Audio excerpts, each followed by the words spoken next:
A matter I'd like to talk to you about, and that's how to actually improve your performance. So all of us are kind of operating on whatever it is we're trying to accomplish at a certain level, right?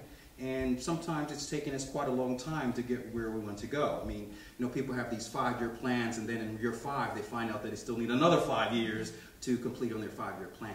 I'm going to share with you some principles that I discovered that will help you get to where you want to go at a much faster rate, okay? And actually these principles, I'm going to give credit to my mentors for this.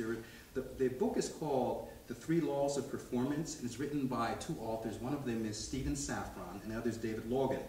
David Logan is a former professor at the Harvard Business School, and Stephen Safran runs a firm called the Vanta Group, and they've been doing this transformational type work throughout the world that I'm going to share with you. I thought I should give them credit for that, okay?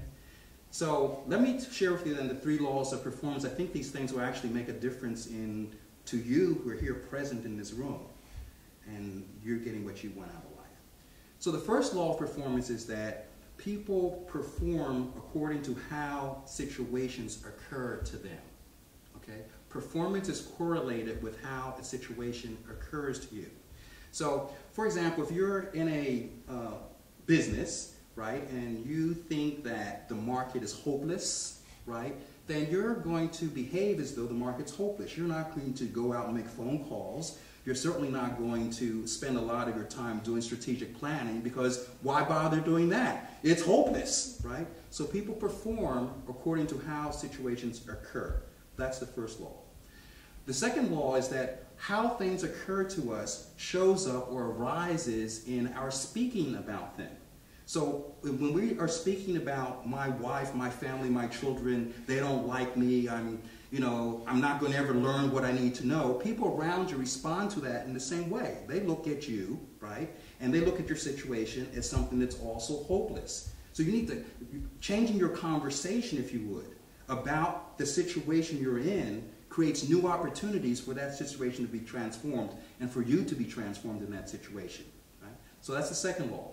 The third law of performance is that future-based language transforms how things occur. Now this is the one that I think is really the most powerful aspect of this work.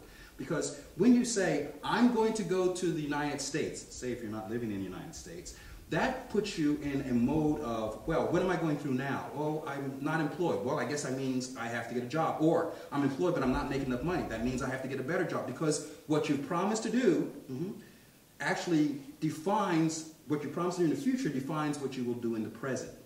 So those commitments that we make about the future are what transforms the present experience from being I'm stopped, I can't do anything, to, oh, this is where I am now, this is where I need to go in order to get to where I want to go next. So let me summarize that again for you. I think you'll find this, I found this very powerful in my life, and I hope that you will too. First is, what people behave according to how situations occur to them. Second, conversation, language changes how things occur. Third, future-based language transforms how things occur to us in the present. Instead of seeing something as a breakdown, you see it perhaps as a breakthrough.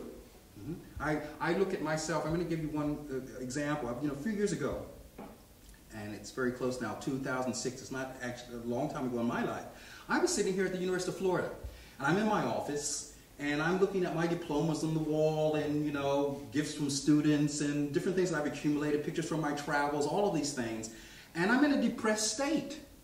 I have everything that people would say constitutes being successful, and I'm miserable. And the reason I was miserable is because the thing that I actually wanted to do in life, I wasn't doing. I was doing something else. It's kind of like being off track. It's like spinning my wheels for nothing. And I was really deeply entrenched in it because I didn't think it could be any different. I'm condemned to this. This is my life. Well, during that process, I remembered something that my mother taught me when I was a young boy. And it was a scripture.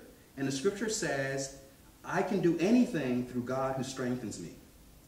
And I read that, and I said, wait a minute. I can do anything through God who strengthens me? Well, that means that I don't have to be stuck here. There are other things that I can do with my life. I don't have to be defined as a professor at the University of Florida. using that, I stepped out of that. I started doing the things that I needed to do to actually do what I'm doing now. I went to a workshop. I took a 7-month course in how to become a public speaker. I finished that course. I applied for a job at a training company that does speaking around the country. I applied for a job. They accepted me for the job. They started flying me to different cities in the United States. Then I said, well, wait a minute. This is fun. I called up the State Department. The State Department said, well, you speak Spanish and Portuguese and French? Well, we could use you. And so as a result of that, now I do talks in Latin America. Some of you may know I'm leaving for Colombia next week to give a talk for the State Department. So what I'm saying to you is simply this. How you define how a situation occurs to you can either be that you're in a slump, you're hopeless, it's not going to work out, you're condemned, you're retired, whatever age you're retired at, you'll never achieve your goal. Or you can say, oh, I'm here. What is my dream? What does the dream require? What steps am I needing to take towards realizing that dream? And then make those steps. So that's the 3 laws of performance. I'm glad that I was able to share them with you. It's something I wanted to share with all of you for some time. And thank you for allowing me to do that.